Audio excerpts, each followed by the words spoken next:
Banyes Gonzales. Sino tinutukoy ni General Domingo na mga boss ninyo? Good morning, Your Honor. Hmm. Hindi ko po alam kung ano po yung sinasabi niyang boss, pero kung tinutukoy niya po yung mga direktor ng PIDEG, marami po ako naging direktor po ng PIDEG. Umpisan po kay General Ferro, kay General Karamat, kay General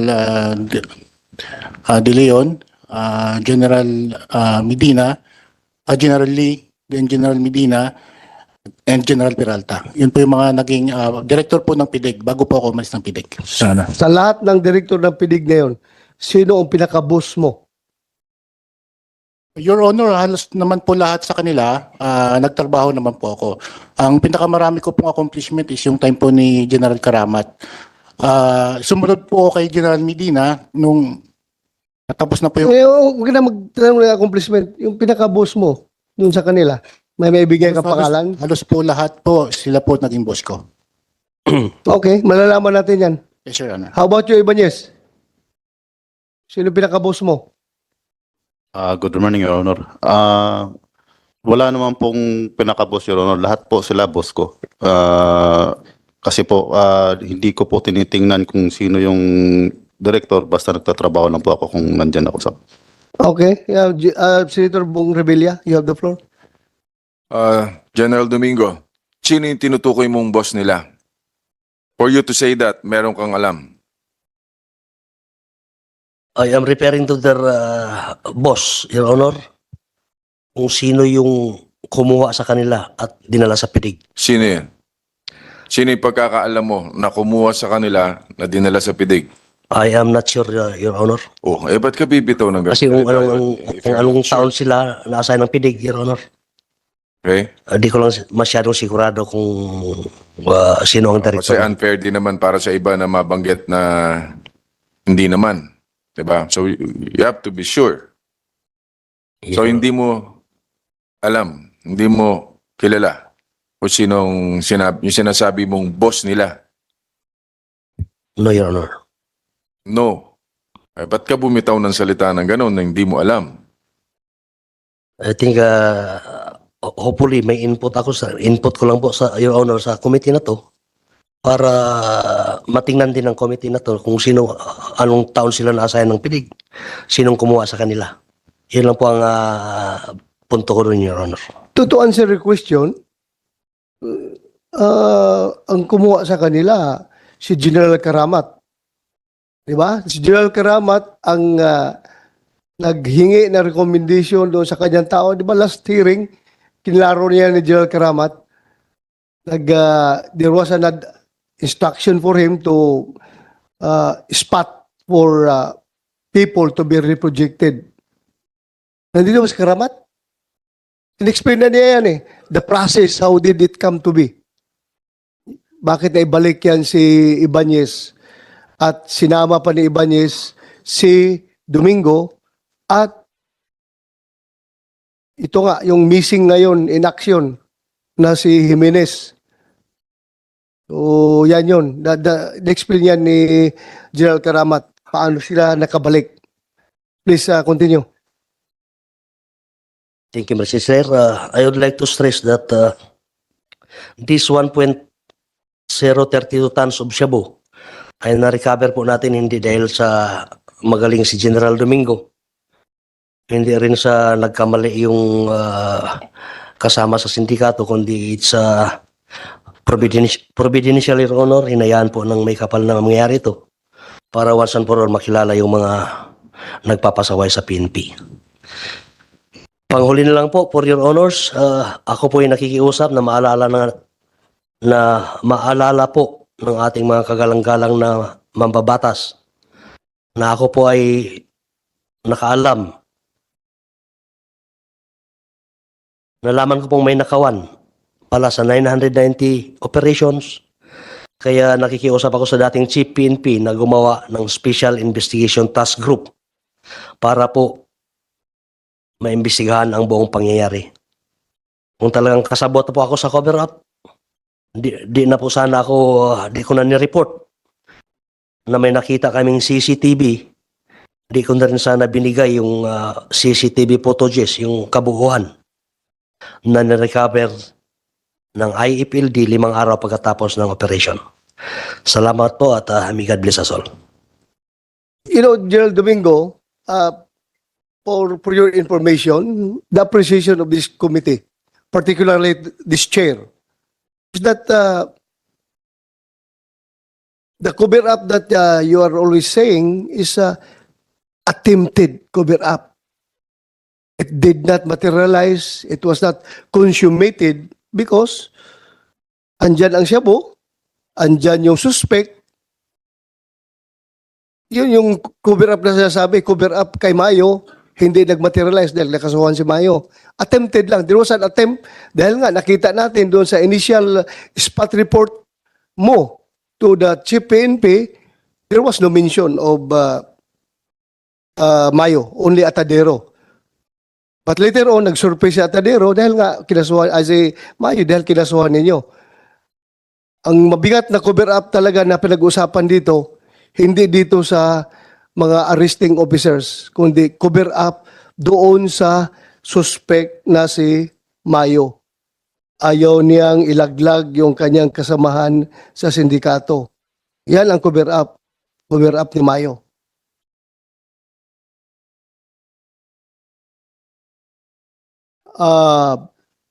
Gonzales, Yes, Your Honor. after the incident, yung mga dating mga tauhan mo sa IFLD, itong grupo na ito, pinatawag mo ito sa bahay mo, nag-meeting kayo, di ba? Yes, Your Honor. Actually, Your Honor, nung around October 12 po ng gabi or hapon, tumawag po sa akin si Lieutenant Amerol. Sabi niya may pinakitang CCTV nga po si Colonel Portera sa kanya. And then sabi niya, ipapatawag niya yung mga tao niya. Kaya sabi ko, sige, kausapin natin at alamin natin. Your Honor, hindi po namin itinotolerate kung may ginawa silang kalokohan.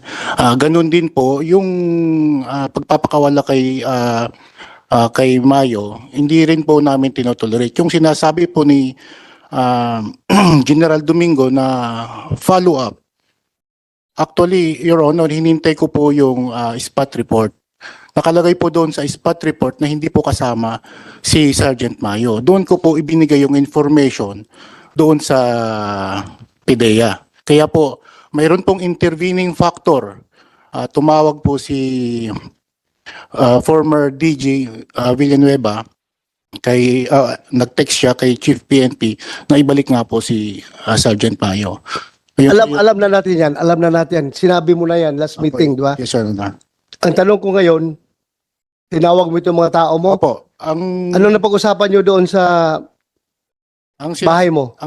Sabi ko po sa kanila, sabi kasi nung Saan bahay mo? Quezon City? Quezon City, Okay, anong napag-usapan nyo? ano po, nire-rent ko po yun, Your Honor. Yung usapan po namin, tinanong ko sila, kasi sabi nila sa akin, nung October 8 pa lang, challenge ko na sila kung baka may mga tinabi sila. Kasi pulis nga yung baka mamaya magka-problema tayo dyan. Then, yun nga po, nag-surface yung CCTV, tinanong ko sila, ano tong CCTV na ito? Bakit mayroon kayong, nakita kayo sa CCTV na mayroon kayong mga binubuhat na mga maleta? Ang sabi po nila sa akin, sir, actually, tumahimik lahat sila. Then nagpaliwanag sa akin si Sergeant Manangaya, ang sabi niya, sir, pera yun, 1.7 million. At yung kalahati nga po, kinuha po ni Colonel Olonan. Ayun po ang sinabi niya, pero sabi ko, hindi ako naniniwala dyan kasi mabigat. Yung nakita ni Amiral is mabigat. Yan po, Your Honor. Mabigat daw kasi puro barya.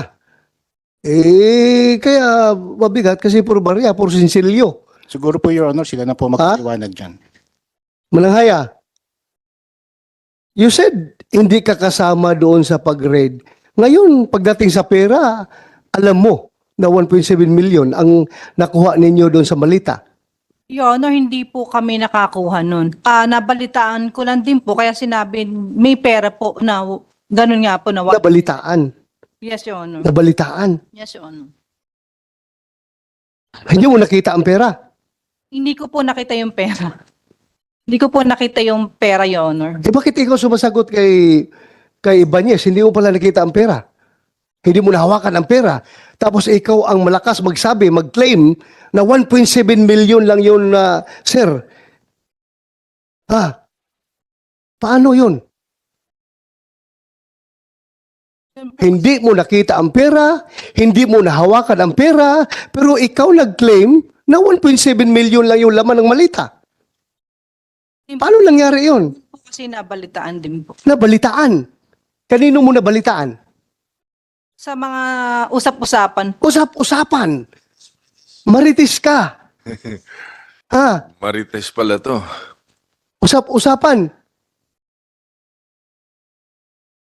Gusto mong pakita ko sa yung video? Kung gaano ka, how convinced you are, how convinced you were that only 1.7 lang talaga yun, sir. At, Rebusora, ikaw pa parang nagpapakita ka pa ng galit kay Gonzales. Dahil nga, nag-i-insist si Gonzales na malaking halaga yung pera sa malita na yun. At nung lumabas ka galing sa CR, sabi mo pa, hindi yun, sir, 1.7 lang yun. Galit na galit ka pa. Alam ko, ikaw, napakamaro ka na operative eh. Manoy ka masyado na operative. Alam ko yung pananalita mo eh. Pag isang maro na operative, alam ko yung style eh. Paano mo nalaman na 1.7 million lang yung pera sa malita? Hindi ko po alam, Your Honor. Paano ka second demotion kay Mananghaya na 1.7 million lang? Hindi po ako nag-second demotion, Your Honor. Gusto mo ipakain ko sa iyo yung video? Wala po akong sinabi, Your Honor, na 1.7. Anong sinabi mo doon sa harapan ni Gonzales? Anong sinabi mo sa harapan ni Gonzales? About sa pera. Gonzales, anong tinanong mo doon? Your Honor, yun nga po ang tiyatanong namin ni Lieutenant Amirol kung anong laman ng mga maleta na mga binuhat nga po ng SOU4A at saka ng IFLD. Anong sagot sa iyo ni Rebusora? Ang alam ko sumagot po sa akin is si Sergeant Mananghaya, sabi niya 1.7. Ang sabi po ni Sergeant Tribusora, alam naman daw ni Mayo kung ano yung mga alaman ng bodega niya. Mayo, magkanong laman ng malita na mabigat na kinarga nila? Na pera? Your Honor, I invoke my right to remain silent. Ikaw na nga tinutulungan dito dahil pera mo yun Tapos pa-invoke ka pa. Tinutulungan na nga kita ma-recover yung pera mo na ninakaw ng kasamahan mo. Kahit na masama kang tao, tinutulungan ka pa rin namin dahil masama yung ginawa nila. Ninakaw nila yung pera mo. Lending yun Lending company yun. Therefore, may pera talaga. Tinutulungan ka na namin ma-recover yun. Invoke ka pa dyan. Pera mo yun. Lending mo yun. Napakalaki ng lending company ninyo dahil it was run by drug money. Napakalaki yung pera ng lending mo. Sergeant, Sige. Mr. Chair, Sergeant, Go ahead. Sergeant Mayo, Go ahead. the question of the chair, si Senator Boto, is not incriminating. So you better answer the question of Senator Boto. And please do not invoke your right to remain silent. It will not incriminate you. Your Honor, may I consult with my lawyer? Okay lang, sige.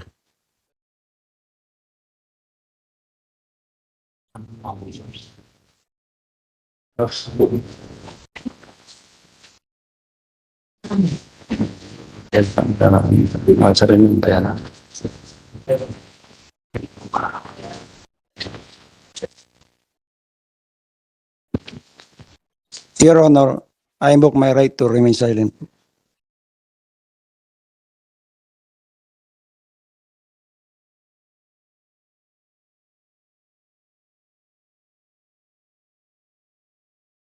Sino ba ito abogado mo? Attorney, are you sure you're giving the right legal advice to your client? Because the question of Senator Boto is not incriminating to your client.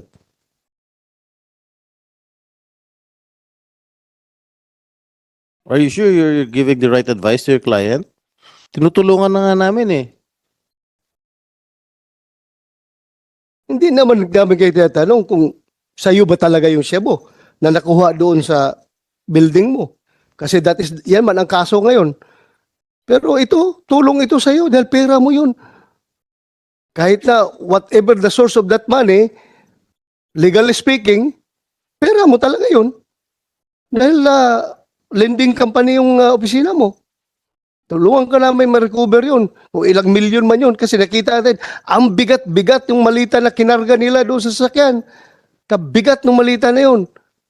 Nagduda nga ako, hindi yung tag 1,000 peso bills. Baka puro barya yun na tag 20 pesos na coin. Dahil ang bigat talaga. Halos 3 tao, 2 tao yung nagkarga ng malita na yun. Ayaw mo?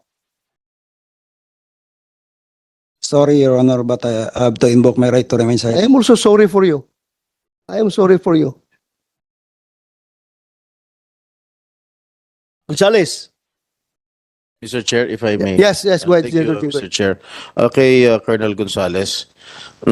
Again, bakit ka nandun sa area ng WPD noong October 8? Good morning, Your Honor. Your Honor, unang-una po, tinawag po ako ni Pakilakasan, pakilapit yung mic.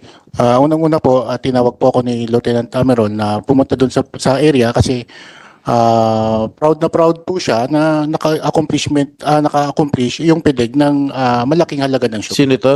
Proud na proud sino? Si Lieutenant Ameron, Your Honor. Lieutenant. Ameron. And pangalawa Nandito po, siya? Opo, Your Honor. Okay. Pangalawa po, tumawag po sa akin si Salibanyes na mag-proceed po doon sa area. Na? Mag-proceed po doon sa area, doon sa kwan, at ang sabi po niya sa akin, ang exact na pagkakasabi niya sa akin is hindi niya alam kung ano yung ginawa ng tao niya, baka pwede pumunta ako doon at mayroon, nalimutan ko lang po sir yung nasa statement ko sir. Pero ang tema po sir, pinapapunta po niya ako dahil parang titignan niya kung anong ginawa ng tao niya kasi parang nalaman po niya na may mga dati po akong tao na na-involve po sa paghuhuli kay Sergeant Mayo. And pangatlo po sir, hindi lang po nila inaamin sir ng PDEG. Meron po kaming arrangement na tutulong po ako sa kanila at mag-provide lang po ako ng information. Yun po Your Honor. Okay. During the narration of Gerald Domingo, he mentioned your name, Colonel Gonzales, na bakit ka nga nandun sa crime scene at ang sabi mo kay, if I'm not mistaken, kay Gerald Ibanez na bigyan ng reward yung informant mo. Nabigay ba yung reward? Ganito po yun Your Honor. No. Yes or no? Nabigay ba yung reward? Wala po akong narration doon Your Honor. Wala pong naibigay Your Honor. Ano? Wala pong naibigay doon Your Honor. Wala nabigay. Okay. Next question. Who is your informant? Yun nga po ang sinasabi ko po, Your Honor. Hindi po sa akin galing, sir, yung information. No, Sabi mo kay Gerald Ibanez. Gerald ba? Colonel. Gerald Ibanez. General Domingo, sir. Ibigay mo na yung reward sa aking informant. Is that clear, Gerald Domingo? Yun ba yung sinabi mo? Yes, Your Honor. All right. Now I am asking you, Colonel Gonzales. You better tell the truth. Yes, Your Honor. And you're under oath. Ito po yung nangyari, Your Honor. Who is your informant? Period. Your Honor, hindi po ako yung nagbigay ng information, Your Honor.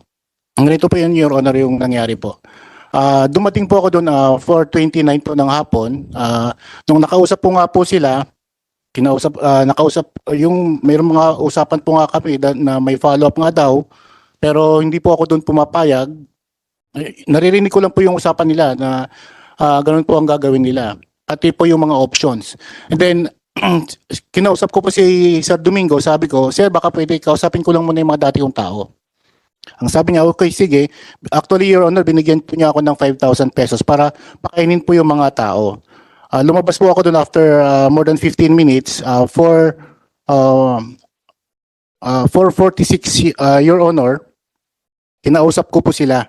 Pumunta po kami sa isang restaurant, or parang tapsilugan po yun, Your Honor. Yun nga po ang sinabi ni Sergeant Mananghaya sa akin, Sir, paano naman daw po yung reward para po sa alpha nila? Ang pagkakarinig ko po is yung alpha nila. Kaya po nung bumalik Sige, po ako... sige. Mananghaya, sinong alpha nila? Sinong alpha nyo?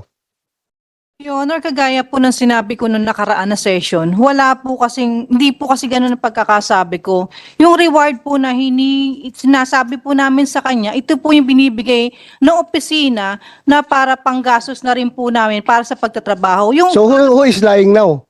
Yung Sabi ni Gonzales, Colonel Gonzales, para sa alpha ninyo, Mananghaya.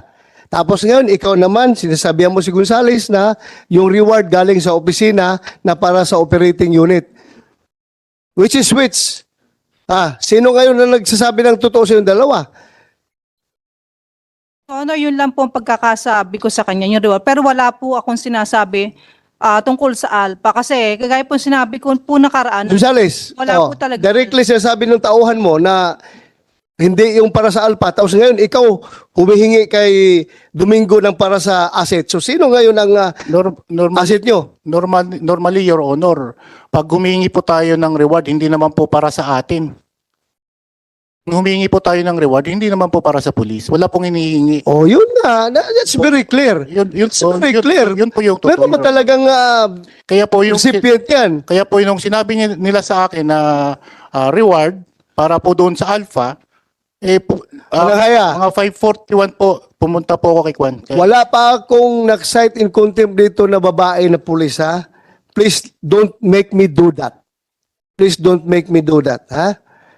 Nakadalawa ka na, ha? Kanina, yung pera na sinasabi mo 1.7, hindi mo nahawakan, hindi mo nabilang, hindi mo nakita, pero ikaw nagsabi na 1.7. Very clear yan na pagsisinungaling, iha. Ha? Huwag mo akong pilitin na mag-convict ng, mag-contempt ng isang babae na pulis. It will really break my heart. Kaya, please, magsabi ka ng totoo. Pagdating dito ngayon, itong sinasabi ni Gonzales, kung ikaw ba humingi ng reward para sa alpha ninyo. So kung ganun ang pagkasabi, may hawak ka na alpha. So ngayon, may alpha ka o wala? Direktahan tayo. Your Honor, wala po akong alpha. At Sige. hindi po kumahawak na alpha. Sige, wala kang alpha. Paano ngayon yung informasyon? Saan galing yung informasyon? Doon kay Mayo. Paano ninyo nahuli si Mayo? Pabalik na naman tayo dito ngayon. Your Honor, information lang, kagaya po yung sinasabi ko po nakaraan, puro information lang po ang binibigay po namin. Kasi po IFLD po kami po yung nagbibigay ng information. Kaya nga, saan galing ang information ninyo? Paano kayo makabigay ng informasyon kung walang ibang source? Kayo lang inimbento niyo yung information. Your Honor, hindi po. Paano? Your Honor, yung trabaho po na yon, yung trabaho po namin, kami na po yung nag-build up po nun. Kumbaga po, yun po yung mga dating trabaho na rin po na ginawa po namin na Yun naman binalikan pala po namin. Yun naman pala Wala kayong informant. Kayo nag-build up. Kayo nagsumikap na makaproduce ng informasyon. Your Honor. O dito kasi tayo nagkagulo-gulo sa issue ng informant. Dahil gusto ninyo, kung sa Bisaya pa, gusto ninyong kuprasin. Gusto niyo, alam niyo yung kupra? Sa Bisaya, yung kupra, yan yung harvest time. Kasi ang buhay doon sa Mindanao, kami masyadong depende sa kupra. Pag sabing kupra, harvest time yan. Magkupra tayo, magkakapera tayo. Gusto ninyong kuprasin, gawing kupra, yung reward na 2 million para sa informant. Kaya nagkandalit-silit ang trabaho ninyo. Wala kang informant, di ba? Pero kiniklaim ninyo ang reward money. Ibig sabihin, gusto talaga nyo kunin yung 2 million. Your Honor, hindi po kami yung operating team po ng pagkakahuli po kila Sergeant Mayo. Ang SOU 4A po, sila po yung mag-claim po sa PIDEA po. Yun po yung reward sa PIDEA nang gagaling. Kung sila operating unit, sabihin din naman nila, informant galing sa inyo. Kayo may hawak na informant. So in the end, kayo rin talaga magtatanggap ng pera. Unless kung si Gonzales lang ang magbulsa ng pera na ito, hindi makarating sa inyo. Kasi si Gonzales man nagkiklaim ngayon doon kay Domingo. Ayaw ko mag-contempt ng babae. That's the last thing that I would like to do. Kaya magsabi ka ng totoo. Balikan kita doon sa pera. Nakita mo, hindi. No, Nabilang mo, hindi. no, Your Honor. Bakit masyado kang kumbiktado na very much convinced ka na nagsabi kay Gonzales na 1.7 lang laman ng malita galing doon sa opisina ni Juan Mayo? Yun po kasi yung, kasabihin ko po, yun po kasi yung kwentuhan, yung Sino nagkwentuhan? yung lahat po ng, Sino? Sige, sabihin mo. Sino nagkwentuhan? yun, sa, Na narinig mo? sa grupo po. Sinong grupo? Sabi ka ng pangalan. Sinong grupo? You want to conceal the truth? I will contempt you now. Sige. Yun din po kasi yung usap-usapan nga po na, Usap-usapan nga. Sino nga nag-usap? Alangan naman, narinig mo lang yung sa radyo? Sino? Sige, sabihin mo, sino nagsabi ng 1.7? Para maniwala ko sa'yo na hindi ka nagsinungaling. Sino nag-usap? Narinig mo? Sige. wala po yun. Ha? Wala, narinig mo tapos walang nag-uusap. Honor, pasensya na po kasi hindi po kasi ako makapag-isip kasi po may pa-receive na rin po kasi ang Napolcom na charge po namin eh. So kailangan po namin maghanap ng abogado pa kasi wala po kami. Naku, abogado ka na ngayon. Akala ko, matino ka na babae. Ngayon, abogado ka na. Sinabi mo na 1.7 tapos hindi mo masabi-sabi yung kasamahan mo? Takot ka sa kanila? No, Your Honor. Ha? O ngayon, imbinto mo yun. So, i-contempt kita ngayon dahil nagsisinungaling ka. Nag-imbinto ka lang pala. Hindi po, Your Honor. O, hindi pala. O, bakit hindi mo masabi kung kanino mo narinig? Kasi po, Your Honor, nakalimutan ko na po kung saan ko kung kanino ko po nadinig. Ang hirap naman po ko. Uy, kababaw mo naman, Iha. Uy, kababaw mo naman. Masyadong mababaw yan. Ay, ganito na yung training natin sa ating kapulisan, mga generals. Ha? Generals, what is happening to our PNP? Pati babae, marunong na magsisinungaling, poliswoman. We during our time, we held our policewomen in very high respect dahil sila yung pinakalas na magsinungaling. Pero ngayon, ganyan na, harap-harapan na magsinungaling, Mananghaya. Taga saan ka ba, Mananghaya? Sampalok po yon. Sampalok, alam mo, meron akong buddy-buddy, very close sa akin sa PMA, nung Kadete kami. Si Cadet Jungki Mananghaya, may his soul rest in peace. Very close yun sa akin, taga Bulacan, Baliwag, Bulacan. Anak ng dating mayor ng Bulacan yon. Very close sa akin. Napakabait yun na Bulakenyo. Hindi yun nagsisinungaling.